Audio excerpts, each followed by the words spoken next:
Guess who made it to 100 subscribers? Me. Sorry.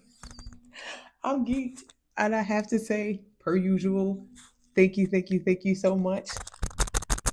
We're going to do a little hand clap because I'm super stoked. Again, every single milestone counts. I'm at the point where, like, people that I engage with on other creators' platform, i.e., Nolan, uh, recognize me, and I'm excited about that. That means the reach is working. I think another important part of this is I'm at this very interesting juncture where I'm not oversharing that I'm doing this, right? Kind of letting the algorithm do what it does, really just showing up and practicing some consistency and being persistent and seeing where it goes. And the fact that we've gotten here, I just got to say that God is good and I appreciate y'all so very much. So, without further ado, the reason we are here, uh, we have been talking about Drake, Dot, and UMG, and we are back. We're going to talk a bit more about it. Per usual, I was watching my guy Jay Nolan, and he was talking about UMG's submission or their motion to reject Drake's request regarding the unredacted copy of Kendrick's contract. Y'all know how we do. I am going to be looking at my little iPad notes, and I just ask that y'all keep up with me. And once again, like, yo, just thank you. I feel really good. So I have to say that. Thank you. So yeah, we're gonna start with, we understand that the contract, right? And seeing Kendrick's contract is just not a good idea. We all are speculating that it's kind of foul and that Drake is jealous. Like, I'm seeing so many different versions of content where they are insisting that Drake is just whining and he's trying to redeem himself. I do agree to some extent that he is also at the point of just trying to break down Kendrick's reputation to some extent or another, and just really not doing this whole loss thing very well. But as I've mentioned time and time again, I don't think that Drake's issue is entirely well outlined as far as defamation is concerned, as much as it is a circumstance or a situation of he's just mad that UMG didn't hold him down, didn't make sure that he was good, and he didn't remain the top guy. This idea of his time being up, I think, is making him nervous, but we're going to get into all of that stuff. Um, so going back to the contract sharing, they're letting it be known that it's not a good idea to share this contract business wise. It's not a good idea. But I'm going to speak to you guys a little bit from the employment law side of things, right? So when you talk about like salaries, earnings, hours, and bonus structures and that sort of things inside of your employment contracts, this is considered a protected activity. So under the law of employment, you're allowed to have these discussions. So if Kendrick and Drake were actually cool and just having a conversation about their contracts, it's absolutely appropriate, right? I think it's NLRB, which is pretty much National Labor Relations Board. You're allowed to have these discussions because this leans into your right to assemble, right? To make sure that you're being treated fairly and that everybody is in like some sort of consistency and so on. Now we could get into, collective bargaining agreements and all that, but it's not particularly necessary in this case.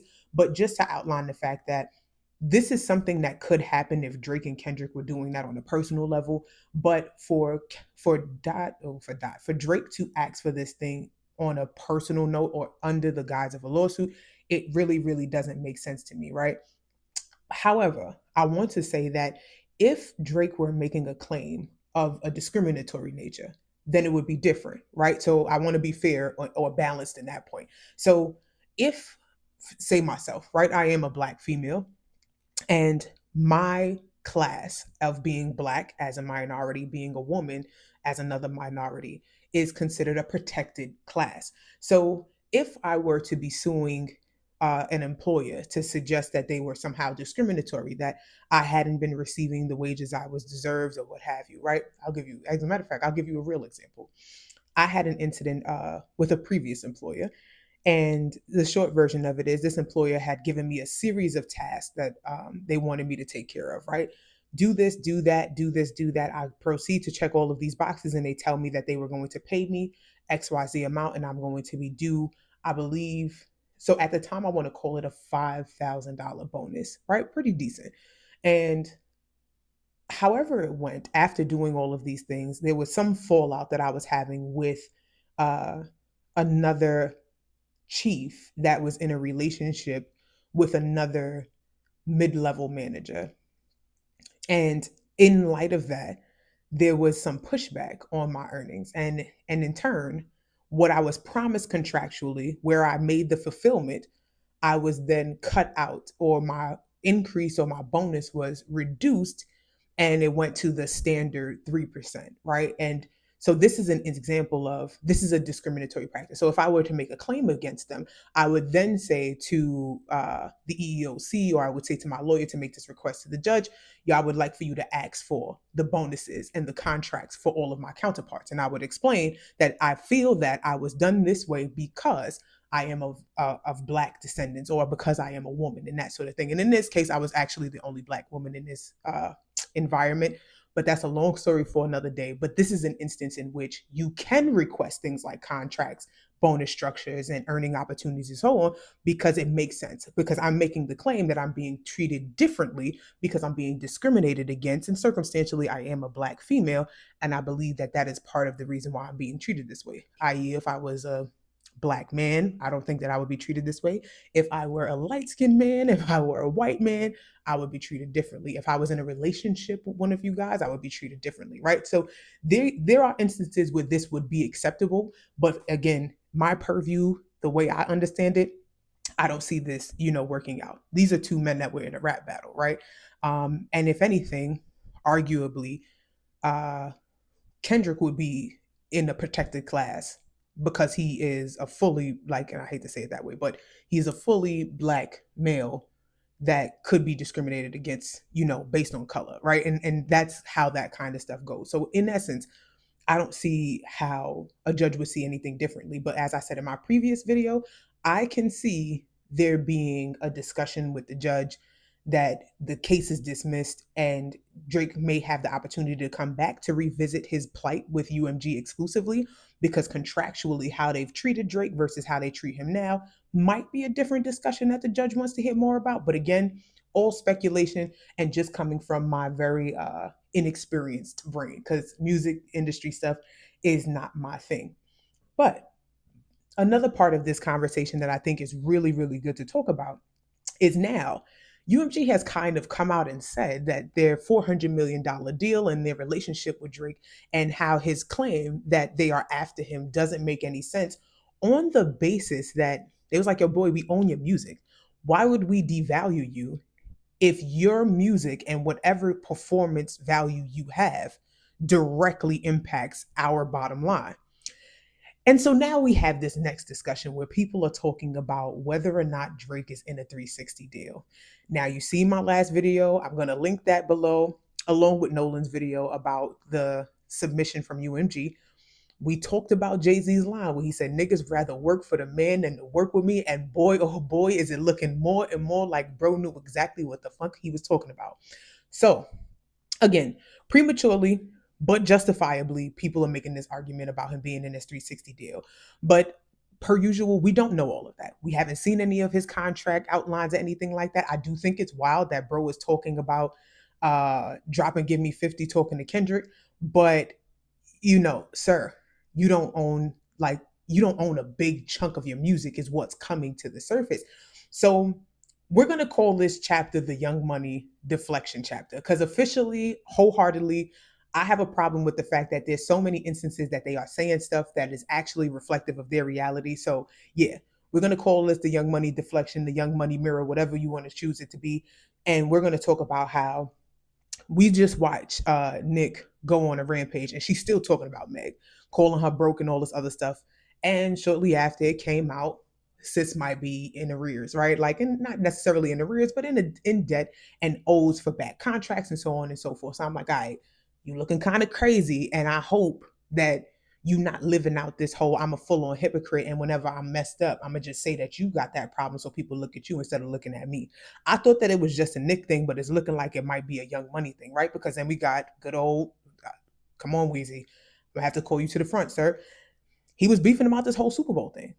Yo, I thought it would have been me. I thought this, I thought that, and blah, blah, blah. And it's all of this conversation because it's New Orleans and blah, blah, blah, and how they made the wrong choice. And then what happens? We go ahead and we see my boy show up and do some shows, and it's like, oh, This is what she was going to give us at the Super at the Super Bowl, bro. Like, and it's more of that justification where it's like, yeah, you know what? I don't feel all that confident. I don't feel all that great about this. So I'm going to deflect or create noise around something else.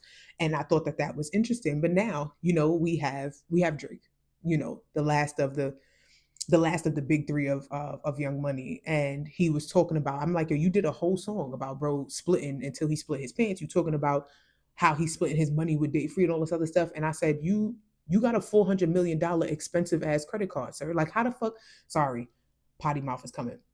How you do all of that smack talking so that it could go full circle and it come to light that, bro, your deal, like, nobody just handed you money, right? But then, like, but we paying attention, right? Jay said it, like, oh, you wanted to look like the man, but you wasn't actually the guy that you was trying to pretend to be. But as long as we believed it, that was good enough, and that's the value of deflection. But this whole idea of this $400 million expensive ass credit card, right? It made me think about a time that I was talking to, well, not talking to, I had a class. So I went to school for business management and finance back in the day. And I took a corporate finance class. And the one thing that he talked about that I thought was really interesting that stuck with me for a long time was this concept of time value of money. And again, getting into this whole contract or this record deal situation, you realize that there's some people that take their money up front because they need it right then and there. And I think that that's a reality for most of us, right? We all kind of sit in this space of needing it right now because our life is kind of, what do they say, hand to mouth, right? Like, we're kind of going at it every single day. We're trying to keep up with it every single day. And what he taught us in this concept of time value of money in this class was that the longer you can hold on to money, the more valuable that money is, right? Like, so a dollar in a stock account has more value over time because why? Interest. So the longer you can keep it, the more value it has to you over time. So when you have someone like a Drake, right? They have an opportunity because they have so much liquid, or at least the perception of liquid. They have the opportunity to take this money and make investments, and they can have things like interest off of said investments and live off of that, right? They can have passive earnings from business ventures, like when they buy franchises or they do rental properties, right? It's the ability to have enough liquid, have enough resources that's invested that gives you this passive income that you could kind of live your life as you need to. And of course, the more money you make, and tax write-offs and so on is a completely different thing. But all in all, the gist is to have this ability to have money that sits still and grows for you and works for you, right? Like I said, for people like us, it's a bit more challenging, and I think that we're being a bit harder on Drake because of things like drop and give me 50, right? Like, you have this whole lifestyle, you have this boisterous attitude of what you got, what resources you could burn. It was the thing, he did this whole thing with these jets and whatnot. And so we're not as forgiving or gracious because he's presented himself like this guy that got it all together. And you have all of these people that's like, nah, he's doing great. He's this, he's that. But, we also was talking about, I think Ack was talking about the fact that he was torn because he had to deal with Rock Nation, not Rock Nation, with Live Nation. My bad. And he's on tour because it's like, yeah, you owe us money. You take this advance. Again, these expensive ass credit cards. You take this advance, you got to hold it down. And I will admit that I've met a lot of varieties of people, and I know that Drake money and my money, or our money for that matter, is not the same. This is not me calling him broke by any means, because I can't afford to do that, with all due respect. But I will say that I do know people and have met people that make $300,000 a year and live paycheck to paycheck. I have met people that said, 250 is just not enough, right? Because of the lifestyle that they live. And so the idea of being paycheck to paycheck, I don't think is exclusive by any means. And we've seen it, right? We've seen megastars get rich, go broke, and it's a sensational story. But I think that we discount the reality of how difficult that can be when someone has this explosion of earnings and wealth, and then they have this very, very abrupt quick halt in earnings and this very devastating fall from grace, right? Um, I think that this is the part that is more interesting and more juicy for us as the normal folk, and just understanding like money is not just a tool, but it's a responsibility. And when you mismanage it, it genuinely always costs you significantly more, right? And every business, not different from the music industry, gets rich off of your current needs, right? So I'm going to explain. I worked in a casino, right? The entire setup and design of a casino is specifically so that you don't realize what time it is, and that you're sitting still, and that you're comfortable, and that you're excited, and that you lose a sense of time, because there's no windows in casinos, right? Like if you ever go to Vegas or anything like that, just walk around, you'll notice that there's no windows to let you know what time it is outside. And casinos for the most part are usually open 24 hours. I worked in a casino in the city, in New York City, and they closed for 4 hours because a lottery and so on and so forth. It was a big thing, and of course they had to, re empty machines and all that other stuff. I'll share another time. But just this, you had no idea what time it was. There wasn't any windows for you to see, and the structure had always been keep people in their seat long enough that you can clear them out. Right?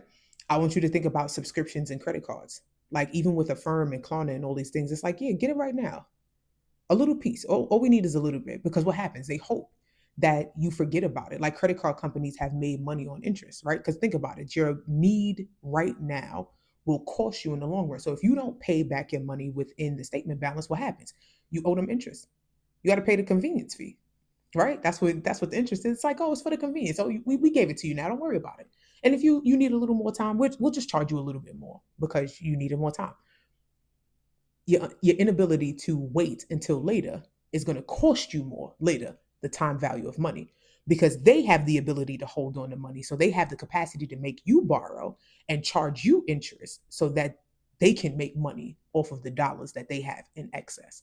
Does that make sense? And they literally, subscriptions, right? I literally have BET Plus, Amazon Prime, Peacock, Netflix, Disney Plus, and I swear to you, I watch YouTube videos all day.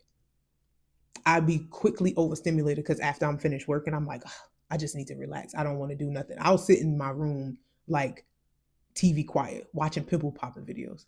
But I got several subscriptions. And it really just comes down to I forget to unsubscribe because I don't need it. And how do they make money? Your current needs. So when I decide that I want to watch it, I also got Disney Plus, right? Yeah. When I decide I want to watch something, I want the ability to be able to watch something. So I also want the experience of what can be perceived as luxurious, right? Now think about a music contract. What do they do with them? They dress them up nice, they prop them up, they compare them to Michael Jackson, they put them in jets, they give them expensive videos, they make sure that the houses that they need are taken care of. They make sure that if they want a label and they want artists that they don't put out, they like make sure that that is fronted, and they make sure they prioritize them as a star. They put them in other deals and give them more money. And then before you know it, you flexing a $400 million contract where you own almost none of your work, and then you arguing about being replaced and mistreated, and you're probably going to lose your case. Because why? They kept you in the deal long enough to put the rope around your neck, and you didn't even pay attention. But that's all of us.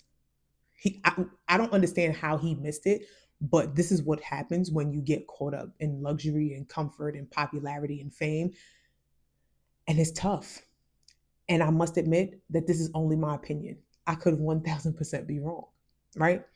So I'm saying again that this thing that's going on with Drake is not exclusive. And I think that it's important for all of us to like pay close attention and be mindful of the things that you do.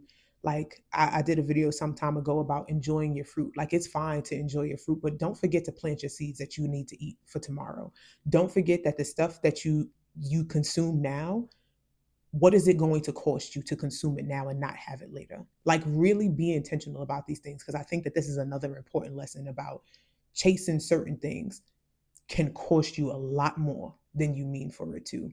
He had a great run of, however many years for it to come to this point where people are having the debate on whether or not he actually has money is in the 360.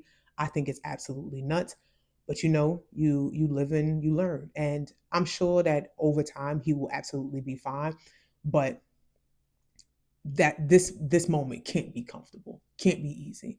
And because I know what it's like to worry about where is the next set of dollars going to come from. I can't imagine if I had a $6 million bill and I'm arguing with the people that cut my check. That's wild, bro. So, again, that's it. It's been real, y'all. Did I say this already? I think I did. That we had 100 subs. That's so dope to me. So what am I gonna do next? I gotta tell y'all super lit. I'm super grateful for y'all. I'm gonna link the video for Nolan. I'm gonna put his video in my description box so that y'all can go and check him out. That's my guy. Like, yo, just go watch him, listen to his commentary. I'm sure he don't need my help, but any reach and all reach matters. So I'm gonna shout him out anyway. And you could watch his commentary on the UMG submission. Um, oh my goodness, I was watching the Milagro deposition with what's his name, Document Tanks. When I tell you that this one is really good, I'm gonna see if I can get my hands on the actual transcripts because I want to go through like some highlight points with y'all. But man, when I tell you Shorty is trifling as hell, she is trifling as hell. So, and if you couldn't tell, I am a Megan fan. I'm sure that you've noticed, but in case you didn't, not the inappropriate text. Sorry, we're gonna get to that later. I just want to tell you that I appreciate you. I love you. Thank you so much. Have an extraordinary day. Enjoy your Saturday. Take good care of yourself. Come back next time. And yeah. Bye y'all. I love y'all.